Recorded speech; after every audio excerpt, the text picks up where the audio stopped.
All right, are we ready to get started? All right. Well,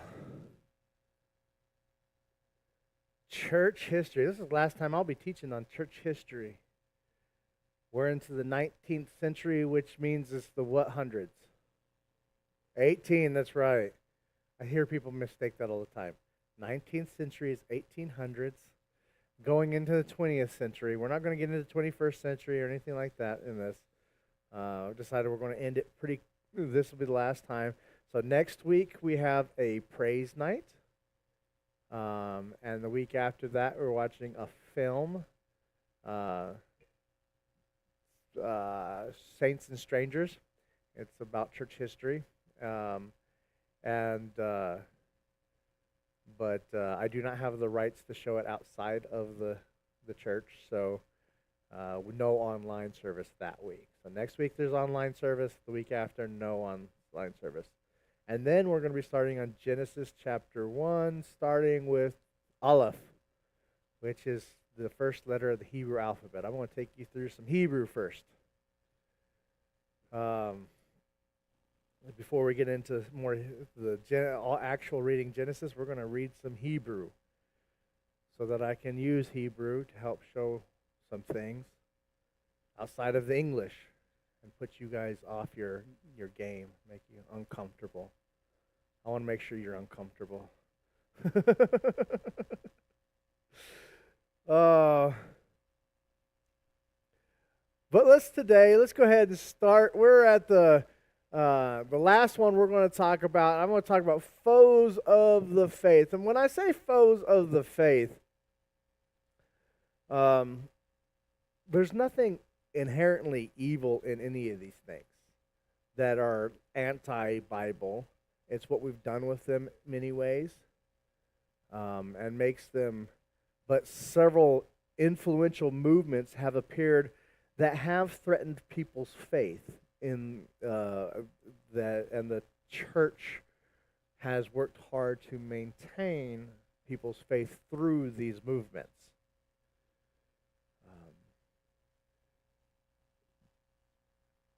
They are a natural these things are a progression that comes out of the past. We've been talking about things like the individualistic movement and the humanist climate that was produced by the Renaissance era. As the Renaissance era grew, and we were turning it into individualistic, which is something that I'm having to read against.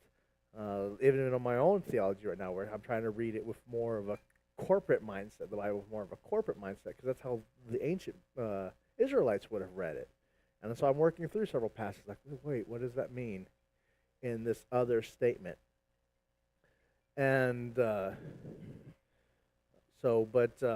it's been a challenge, and it's been good, but it's and so we got this. So we have some of these criticisms that will evolve from that, and then on top of that, you have what comes up is the rational era, which reinforces the individualistic mindset and leads towards that a historical outlook of the Romantic movement, of German idealistic and philosophies. Anyways, all these things that I didn't cover. I didn't cover German philosophy, um, because that's kind of outside the scope of church history. But it does influence this tide of ideals that people have put themselves in. That so so we're looking at some things that have threatened people's faith, I guess, today in the 18th century. First one that we're going to talk about is criticism of the Bible. Now, we already talked about this a long time ago when we talked about Introduction to Old Testament. Does anyone remember that section where we talked about criticism of the Bible? A long time ago, I know. A couple of 3 years ago. Criticism is not necessarily a bad thing. It's, we often associate criticism, the word criticism, is sparks negative feelings in our minds. Um, because that's how we use the word, to criticize. But the word criticism simply means to look closely at. And and so they began to look closely, which is not a bad thing. We're going to continue that as we look at Genesis. We're going to be continuing in looking closely at the Bible and different viewpoints. But this arose and it began to affect people's faith. I guess when I say we read the Bible, when people read the Bible, they usually follow one of three approaches. They approach it from an experiential viewpoint, which is application to its truth in our daily lives. I mean, how many of you guys read the Bible and that's what you're looking for? How do I apply this today? Next steps. So I often preach from an experiential, what is our next steps kind of point of view. Another approach we take is doctrine. How do we take the doctrine of it? Like we're looking at it, like what is our theology behind it? What is Trinity? What is Godhead? What is all these things that we often think about? What does that mean?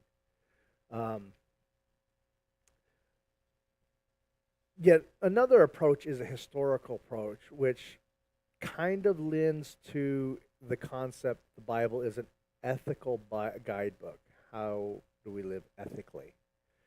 And one of the things that comes out of the criticism movement is it begins to shorten the Bible from a section of devotional reading or experimental reading to it's just an ethic guidebook. It's a moral set of standards. And we see this play out in the church many occasions where we say, well, this is how we become, we use the term legalistic, and we turn it into an ethical guidebook. This is just how we're supposed to live because that's what the Bible says. Whether we actually know the reasons behind it, we look at the history, and the historical, so it begins to, we see that kind of play out even in the church and as we look at it as, well, this is just the ethics, and we don't actually take dogma or devotional into place. We just look at the ethics behind it.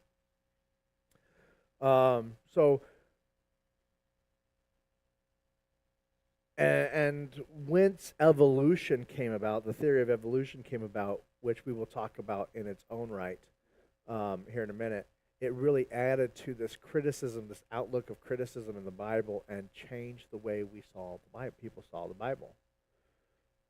They started looking at, well, what source did this source material did this come? They weren't no longer looking at what the Bible was saying. They were trying to find out what source material was written, how many authors wrote it. The book of Genesis, there are, they said, well, there's four main authors, JEPD. There's the priestly, there's the people that follow the Elohim, the people that follow Yahweh, the people that, and they all kind of come and they wrote different sections and they put it all together. And so they're no longer looking at what the Bible actually is saying. They're trying to tear it up into parts and tear it apart and pull it into section parts. And this really begins to erode people's trust in the Bible because you start tearing it up into little tiny pieces. And I see this all the time on the internet. I tear it down into pieces so far that you can't see what the Bible's actually saying. You're just looking at a bunch of stuff that no longer makes sense. And so we see some basic things, and so we look at like doctrine, and some of it is interesting. I mean, like you look at David's stories. Well, there's a passage in the Bible that leads to the idea that David did not kill, in one of the stories, David did not kill Goliath. It was someone else, and then it got attributed to David. Well, that's an interesting fact, but when you start tearing it down to just those kind of facts, you're missing what the Bible is doing as a unit, because you're not looking at it with that devotional mindset anymore. You're not looking at it with that that holistic. You're just looking at it the parts, and it begins to erode people's faith. So it became That's why I put it under this faux. Though it wasn't necessarily a bad thing, I think it needs to be something that we temper and we forget, because I think too long. One of the things I'm seeing, and I'm happy to see it, is a lot of people, uh, honest biblical scholars, are um, uh, going away from the just looking at the Bible in its parts, but looking at the Bible as a whole and what is the Bible doing. And I'm seeing, and I'm happy to see some of that coming back as people are starting to ask that question: what is that doing? Because a long time it was not. In the 1800s all the way through the 1900s, that was really something that people struggled with. Especially scholars were struggling with. They were tearing down the parts so much that you forget to look at what the Bible is doing. Um, and so I think that's something that's great. But um,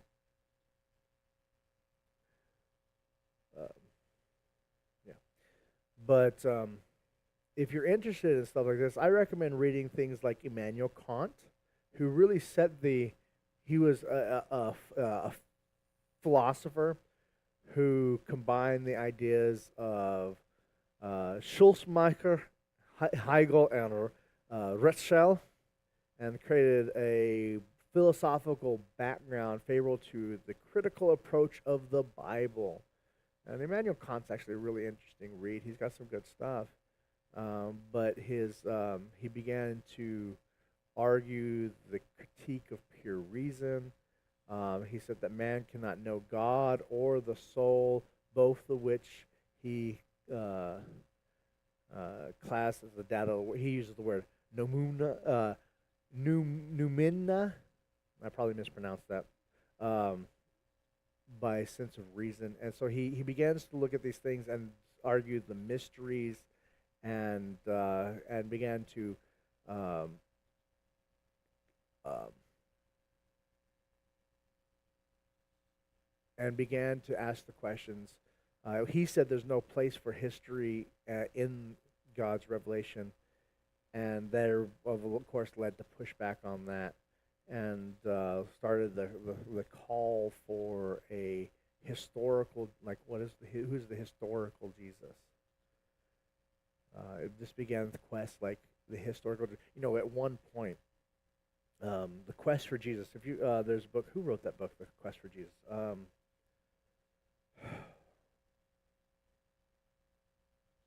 Anyway, you can look up Quest for Jesus. It's an interesting book.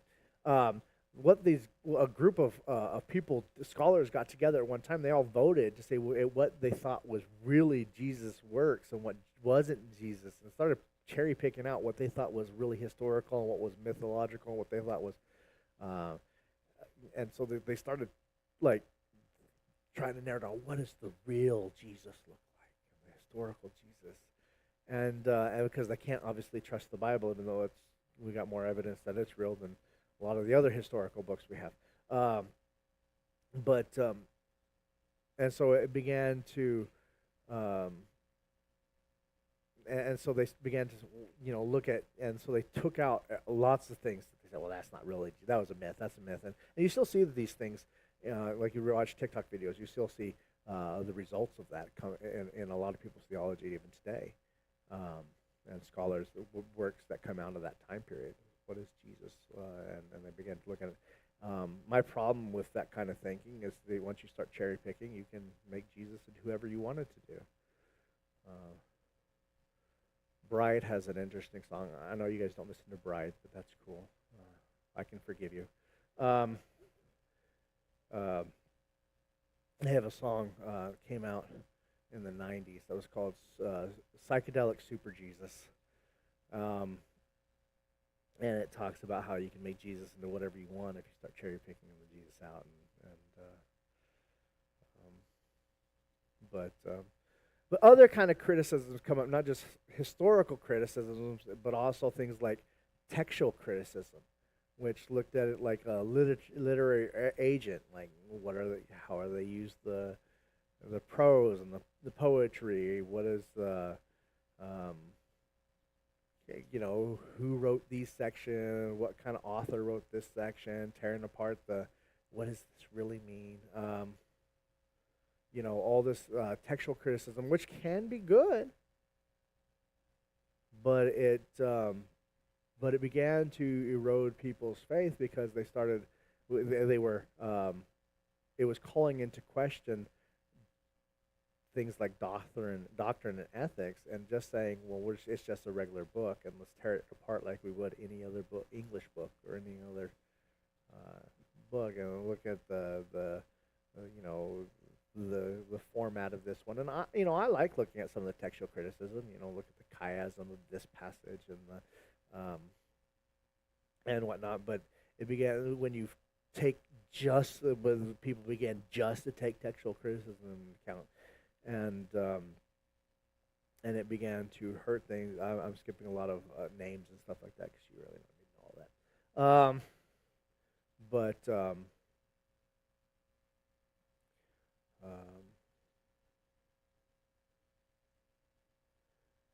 There's another. Here's a good example of some of the criticism that went on in the 20th century. New Testament criticism.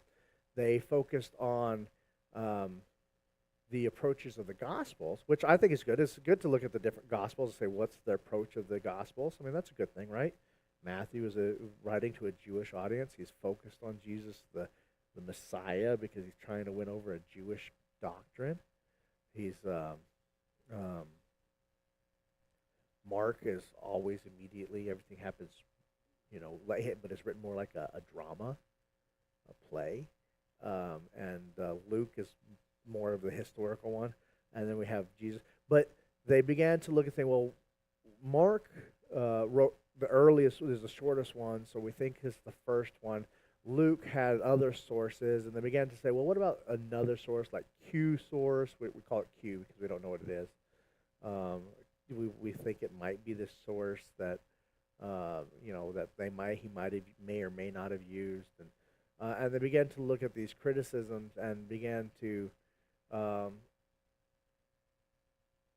say, well, these are kind of things that we began, well, that one is this way and this way, and they're not all true because they've got focuses, and we're getting to look at these New Testament criticisms that began to change the gospel writers into more like salesmen trying to sell something and write something with a purpose, more than just telling people Jesus. They weren't trying to get, and so it began to shift people's viewpoints. So like I said, criticism itself is not a bad thing, but it is something that eroded people's faith as they began looking at all the different things, and some of that is just because even though some preachers, the scholars for sure, knew of some of these things earlier, they didn't tell their congregations about things.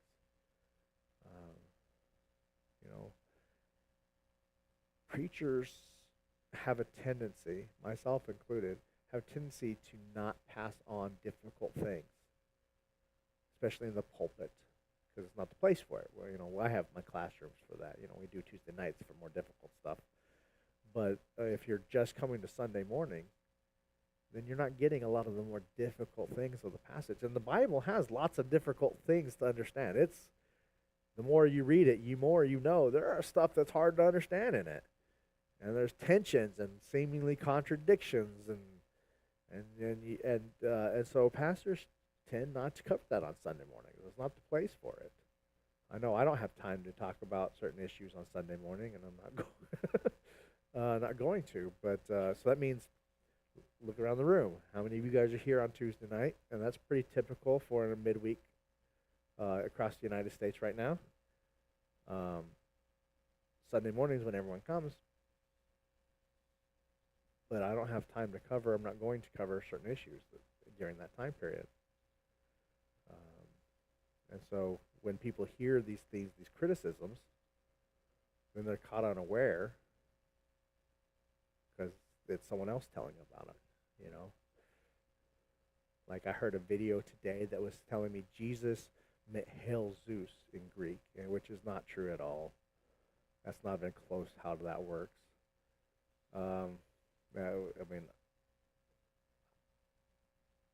do that, you just have to make up all kinds of linguistic rules that just don't exist. um, that kind of sounds like it in English if you drop the J. Um, but that's not how language works. and and so, but when people see these things, they're caught unaware. And as the 18th, 19th, and 20th, and now especially 21st century, people are being able to see more, read more, hear more. Invention of the radio, what a game changer that was. Um, we're probably in the biggest shift right now, communicationally, that we've been in the last 500 years with the invention of the internet and social medias and videos and all that, live streaming and all that stuff. We're shifting more so now than we've, like I said, probably 500 years. Invention of writing, we're shifting more now. So it is changing things, and we have to be careful about these things, how we approach these issues. Another issue, foe of the faith, I'm going to move on because otherwise I won't get through this, is materialism. Materialism, and I guess it's still a pretty big threat, is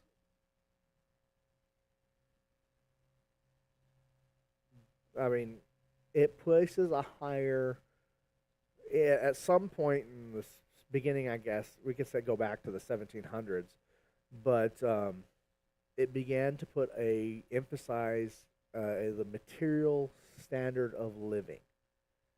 And people started neglecting their spiritual lives. And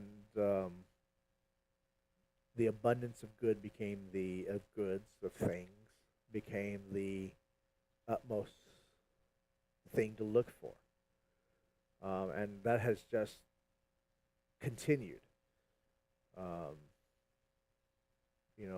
Adam Smith's Wealth of the Nation emphasized free enterprise with free market, and so it gave the desire to own more things and to stress the distributions of goods. Even describing that man does not live on bread alone, but leaving out on the word of God. Man does not live on the bread alone, and you need a new whatever it is. I think that's, if you look TV, social medias, I really am a strong believer that materialism is nice and strong today. We judge ourselves by what we own. Look at our houses, the housing market. Right now, a house that is going for $500,000, that just 3 years ago would have gone for $300,000. Just 3 years ago. And when many of you bought houses here, they were selling for $100,000. And they wonder why no one can buy a house anymore. Because we judge ourselves by these materialistic items. I get sore about that because I want to buy a house and I can't do it. I can't even get a loan for the amounts that people are selling houses for. I don't qualify for the loans to get that kind of money.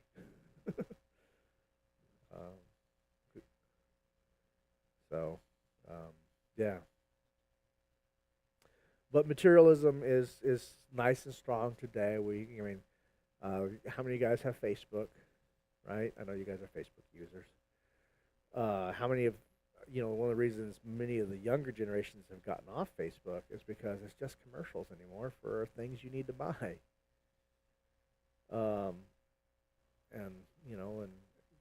Fear mongering. Fear keeps you pliable, and the more you fear, the more you need to solve that problem with buying this product, whether it be your health issues or your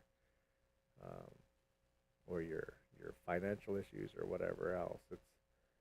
Fear keeps us buying more stuff, and people began to judge. I know my my dad talked about how, you know, your car was a status symbol. What you drove it was a materialistic item. It wasn't how much you knew the Bible or where your walk was with God. It was what kind of car you drove. Now a lot of people are using things like cell phones. Well, if you're an Apple user, or you know, and so we use these things as status symbols, which is completely against the Bible, you know. But it does hurt our faith, people's faith, as they focus on these things and then begin to ask questions. Well, if God really loved me, wouldn't He give me whatever it is you need, right? You want. And we say our needs are so much. Well, I was starving. Well, were you really? You obviously didn't starve because you're here today. You may not have had a full belly every night, but you're here today. So we begin to look at things and question God about that. All right. Let's go to the next one. This one's going to take us a minute longer, I'm sure.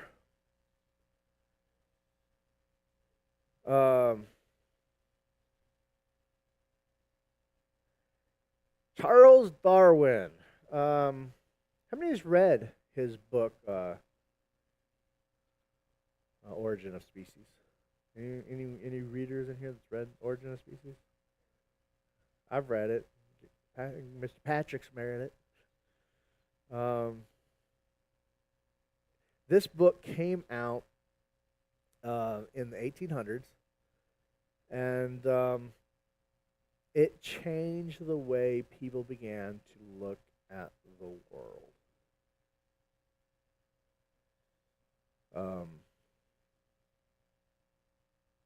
Evolution itself as a philosophical doctrine goes all the way back to Aristotle. So you go read Aristotle, and he has evolutional philosophical elements in his writings. But Darwin was the first to put it on a scientific basis, we could say. And his there he is, Charles Darwin. He espoused the theory of evolution by natural selection. This was taken about the time he wrote Origin of Species. Darwin himself spent time studying medicine and theology before he developed his naturalistic claims. Around a voyage around the world on the Beagle between 1831 and 1836, it convinced him that difference between living animals and fossils on the mainland and those on the island. He began to look at biological reasons for the shift in the fossils and why different animals lived in different parts of the treetops and different beak functions and all these different things. As he writes his book, Origin of Species, and began in a very Freudian way, focusing in on sex. Freud was also popular at the time. I don't know if you guys know who Freud is. I make the assumption that people know who he is. Freud is a person who writes about our understanding of the mental mind and the mind and how it was development of the mind, and his one of his students, and I guess the person that is similar to him and much different than him is Jung. Jung. I tend to be more of a Jungian than a Freudian myself, but Freud teaches that everything is based around sex. All your points of life are based on what kind of sexual point you were, motherhood, and all that.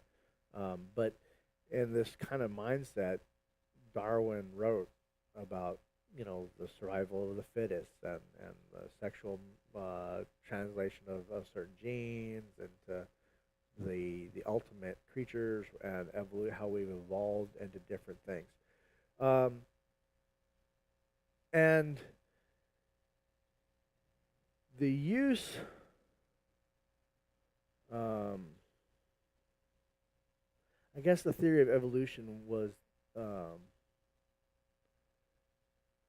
was one of the things that began working its way through the sciences into everyday life and then into our school systems. And I know many of you right now in this room, I talk about evolution, you guys get a little hostile. I saw some of you guys next, you know, bristle up. It became a stigma that we began to argue: if you believe in evolution, you cannot believe in God. And interesting enough, I have a big problem with that mindset because nowhere in the Bible does it say that our belief in evolution or not belief in evolution is the litmus paper that test that says you're a Christian or not. What's the test that says whether you're a Christian or not? What? Yeah, we know them by the fruits of the Spirit, absolutely, but it's about Jesus. Jesus. Do you acknowledge that God is King? I have trouble with some of the ways I've heard it. Make Jesus the King of your life. You can't. He is King. You have to acknowledge that He's King, and He is King, and you acknowledge that He's King, and it's through the blood of Jesus Christ that we can do so. And that's the litmus paper is Jesus. And in at some point from the time Charles Darwin wrote this book, it became a if you believe this stuff, you cannot believe this stuff, and it began it has divided people, that honestly would believe in God, but they also believe that Genesis chapter 1 is not to be taken as a cosmology that we can follow after. And we'll talk about that when we talk about We'll talk about cosmology when we talk about Genesis. So you can put that question on hold. But when you put that mindset, it began to say, well, if you believe this, then you cannot believe this, and then you cannot believe this, and it began to just split people. And so you were not welcome to be, well, I can be in both. You were not welcome to be on both sides. And it split people. And so people had to make the choice, whether that choice is something we really should have pushed on people, because it's not about that. It's about Jesus.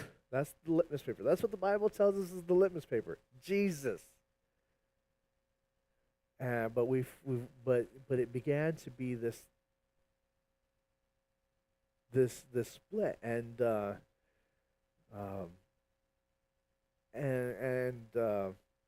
Darwin's ideas began to be the calling card of all things that were against the Bible, and a rise in atheism.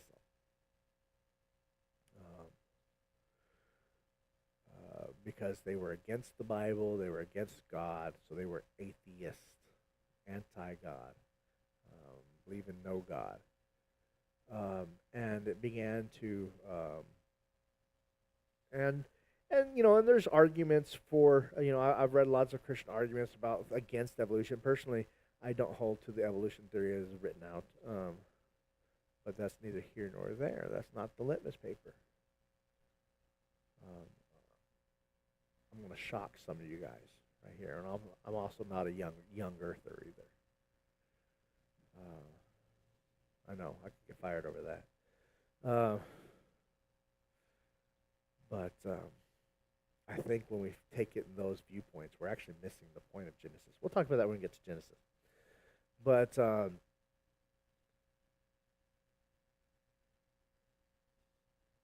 God has. But but you know, however God actually created the earth was not became that calling card that split people. And so this theory of evolution really became a foe of the faith because people were preaching against it, and people were using it to argue against the Bible. Um, and, uh, and so we,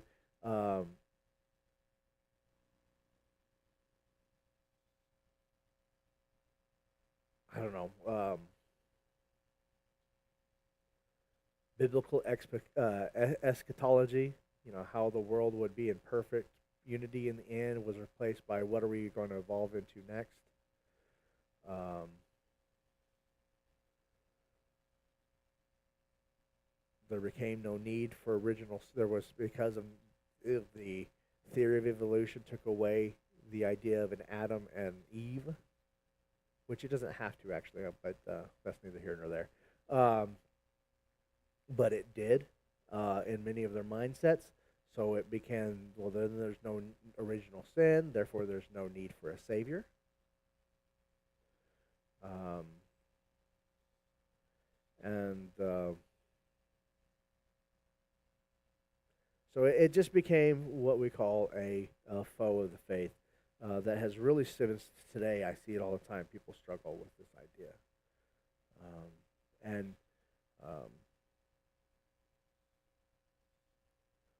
well, how do we, and we laugh at some things, but not other things. Like we say, well, theory of evolution can't be true, but we also know the Earth is not flat. Most of us do, anyways. Though the Bible does describe the Earth as flat, and so we begin to say, well, how does that tie in? What can we do with that? And we begin to ask these questions that are challenges, and we miss something.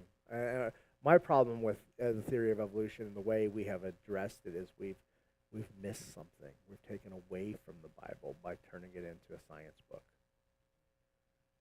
and we've cheapened the Bible by saying this is a science book. And when we do that, of course we've missed the mark on a lot of things.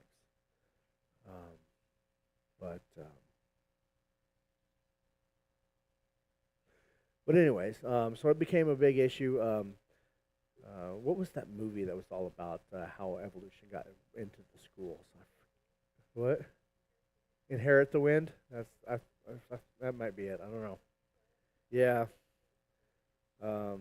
It was. There's several good movies out there if you want to watch subjects on that subject, but um, it has something that is and it's still today. People argue in schools: should we have evolution in schools or not? What about theology? I think evolution has become a religion in itself, um, but it's amazing how many things. If you really want to look at things, how many things in our world are religions or worshipful things, the things we worship, whether it be sports. I mean, how many sports you have your evangelists, you have your fans, you have your tithe, you have your the people you worship, the priests, you have the you have your gods of the sport. I mean, it follows all the tenets of a religion, except if you want to say, well, it doesn't have a god, but it really kind of does. LGBT movement follows all the tenets of a religion, except it doesn't have a god, but it actually, is still the spirit of. It follows all the tenets of a religion. Several philosophical movements. The evolution has all the same tenets of a religious movement, with the evangelists and the Lord, the writer of the Great Origin of Species, it's the holy work. But no, I mean it does. It follows all the tenets of a religion. And there's amazing how when you start looking at the world around us, how many things in our lives, whether good or bad, or things you like or don't like, How many things in our lives have religious tendencies? Um, your fitness journey, or your health and wealth. The what the doctors are saying, or they all follow religious tendencies. It's very interesting. What is a religion? Have you ever asked yourself that question? What is a religion? Most people formulate it as like an organized belief in a deity, and that's. But then you have things like uh, Shintoism, or that doesn't believe in a deity, or Buddhism. Some Buddhism has a deity, some Buddhism doesn't have a deity. Are they still religious? Well, of course you would say that. Taoism doesn't have a deity in it. Well, it's a religion. Of course it is. Well, it's a philosophy, and you start trying to draw the lines of what defines a religion. And it's very interesting. If you're looking for a good deep study, start looking into what's a religion, how to define it, um, how you define it, and then start looking into that and start playing that game. But it's an interesting idea. Um, all right, one last one. I'm going to ramble on and on and on. Communism. Communism. Some of you are all of them commies. Some of you lived through this period of the commies. You guys, even though it started out in the 1800s, Karl Marx was born in 1818, and he wrote his book. Marx borrowed ideas from Adam Smith, and that only labor creates value. And he believed in a utopian socialist society.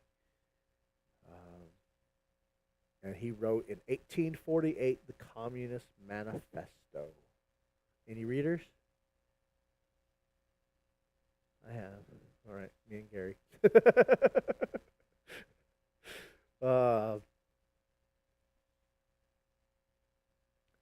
But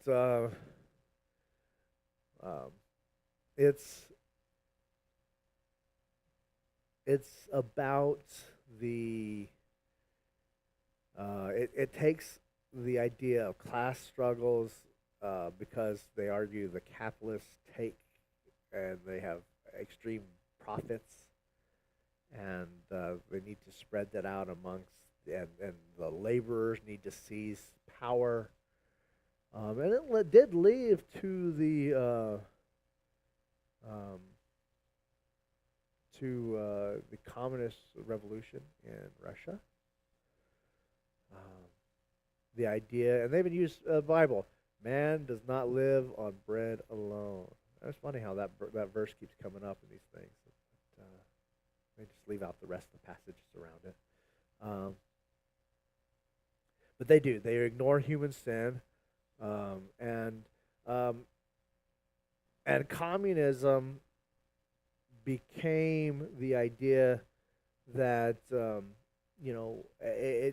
it does away with the need for like a god, because a god is just a hierarchy that we don't need to follow. We're the ones with the real powers. We're the authority. And it began to go against and turn really hostile towards Christians in many regards.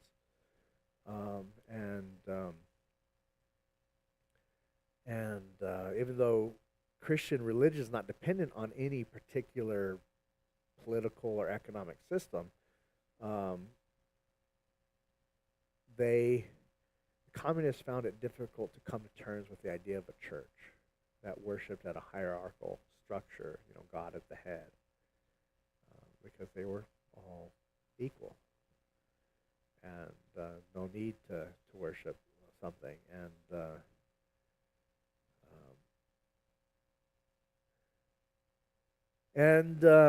so it did turn out, and a lot of them turned out atheists. Actually, that's why "In God We Trust" was put in the Bible, in the pledge, was to combat it wasn't added. The original pledge did not have "In God We Trust" in it. That was added later uh, to combat the godless communist during the Cold War era, um, which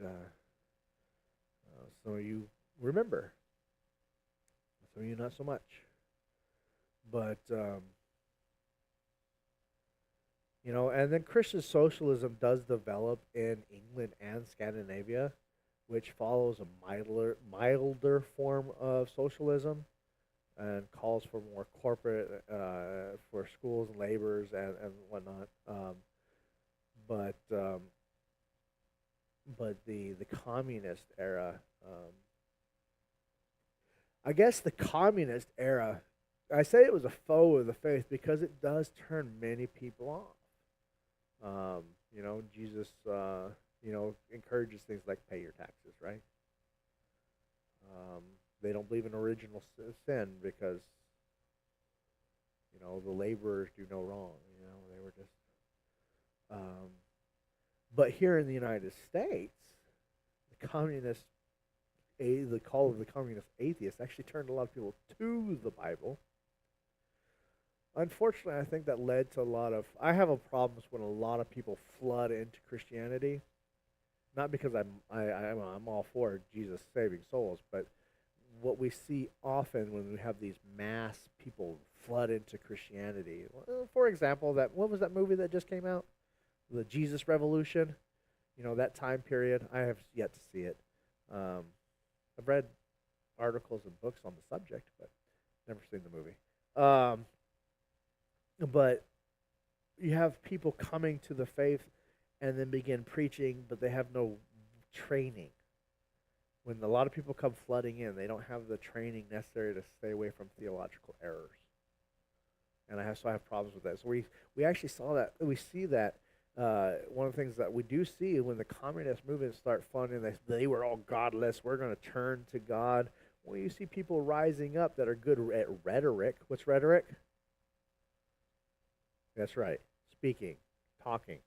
They're good at rhetoric, but that doesn't necessarily mean they've had the theological training to know what they're saying. They're just I've heard several sermons from the period, recorded sermons or written sermons, depending on what time period you're at after the recordings. The people started being able to record things, but written before that, of sermons that their sole purpose was to argue against communism, and yet another problem I have with that's not the litmus paper. Jesus is the litmus paper. It's not against personally, as an American born, I cannot see communism as a good thing. I just, I hate what I see when we see so much this communist discussion happening here in the United States. Yes, it's a lot of the stuff right now is communist based, and so it really bothers me. But you can be a Christian and a communist too, because it's not about your political party. It's about Jesus. And so we have this, but like evolution, we have seen this become a dividing line. You can't be a communist if you're and a Christian at the same time. On both sides of the line, communists say, "Well, I can't be a Christian because I'm a communist." And it's like, wait, what does your political party have to do with your belief in Jesus Christ?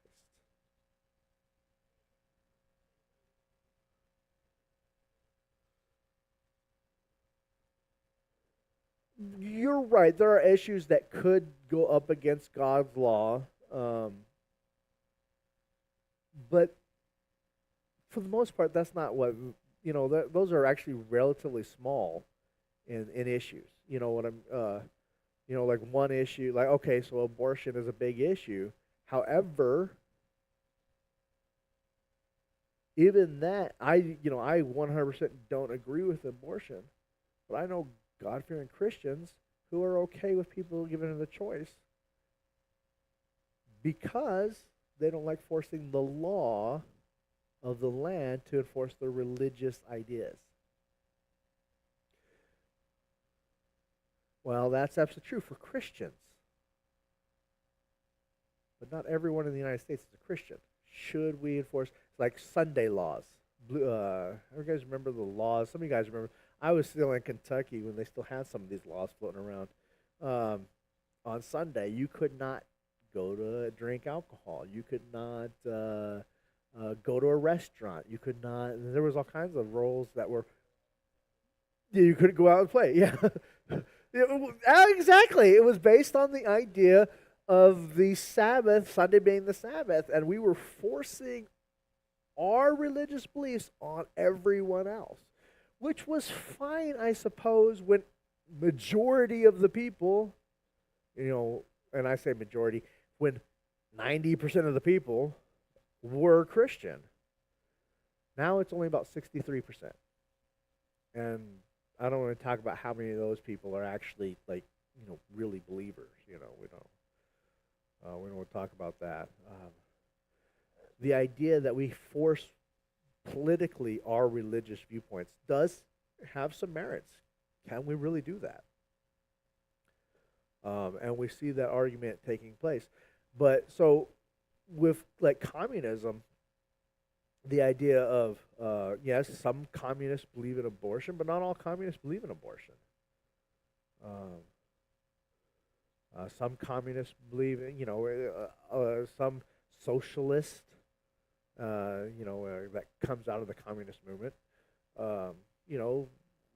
How much redistribution do you need, and all that. It's relatively, a lot of that is the biggest thing that communist calls for is for spreading the wealth around. That's the number one thing they say, that we're all spreading the wealth around. Now, of course, the reason why communism doesn't work is because it requires everyone to be angels. It requires everyone to just and work hard for the group, and everyone. If you've ever read Atlas Shrugged, which is a long book, but it's a good book, and it really talks about why communism just does not work. If you want a good argument against the socialist reasons, things we're seeing in our nation right now, go read Atlas Shrugged. I don't recommend watching the movie. Go read the book. It's a long one, but you can make it through it. Or listen to the audiobook. I can't read that much. Listen to the audiobook. They have it. But it's a good one. But it talks about why it doesn't work. It's because people just, there's no way that you can get everyone to work for the good without someone keeping stuff back and working for it. Ends up everyone just trying to do the bare minimum to get by. That's what it ends up. The idea requires everyone to be. I heard one person say, "Be a socialist at your home." All when people that you love, trust, and you're all working for the good of your family. Be a communist at your home. Be a socialist with your trusted friends. Be a capitalist with the rest of the world.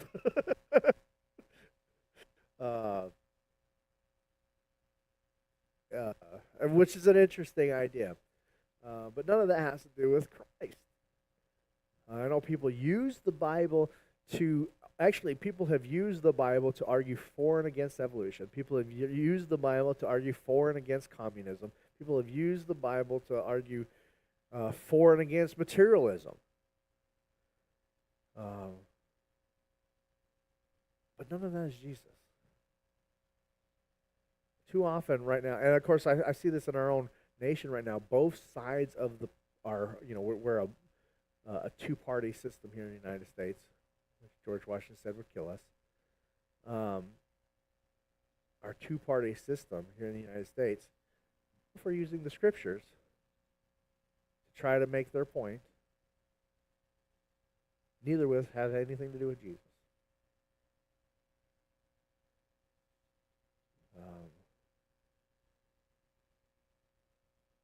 And of course, I don't know how many churches I've been to. I went to one church where you didn't belong there if you were a Republican. Of course, I've been to another church that you don't belong there if you're not a Democrat. And it's like, wow, you can't be a. Uh, of course, I laugh at that. You guys remember that movie, Blindside, right? You like that? I like that part where they said, "Who knew we'd have a black son before we had a new Democrat?" We do to um, gather together with our people that believe in like us, and we tend to say, "Well, that's the biblical thing to do." The Bible has very little to do with our politics, but with our ethics, absolutely, with our belief in Jesus Christ, with how we act with one another. Lots to say about that stuff. But Jesus doesn't care if you're a Republican or a Democrat. And so we see this, but we see these things, these foes of the faith split the churches, pull people away because they began to believe that our ideology. Right now, one of the things we're seeing here right today is Christianity is becoming more and more Republican because of the term evangelical has been used as a political term, not meaning someone who evangelizes Christ, but as a someone who believes in a certain belief doctrine. I knew a Buddhist who he's an evangelical Buddhist, not because he's actually talks about Buddhism to other people, but because he likes the the evangelical standpoints politically. It's a political word now. But what people are saying is they've started mixing, and of course we have churches following the Lord Trump, um, uh, and and we have people worshiping Trump, and they there's these kind of things going on, and it splits the church and it pulls people away. So, well, I can't believe that, so I must not be able to believe in Jesus. And we see that even today. People that the politics. So we're seeing more Republicans say to the Christianity, and Democrats are moving away from it because it's becoming a political movement, not about Jesus. And that's what all these foes of the faith were. They weren't necessarily bad in themselves. You know, materialism can be bad when we put all our faith in it. But who doesn't want a little bit more? No one wants to just barely survive. We all want, a place to live. Um, but when we put our faith in it and we split those who, if you have something and, you know, you can't be a Christian, or if you don't have something, you can't be a Christian. If we, our politics, these things pull people away from the message. That's why I call them foes of the faith, is because they pull people away from the message and the truth of Jesus Christ, what the Bible is saying. Um, and I'm out of time, and I can keep going. All right. Well, any questions? I've kind of monopolized the conversation here today. Any questions, comments, concerns? All right. We're going to pray. Remember, next week's praise night. Week after that, film on church history, and then we'll start Genesis chapter 1 by going into Hebrew. All right. Let's go to the Lord in prayer.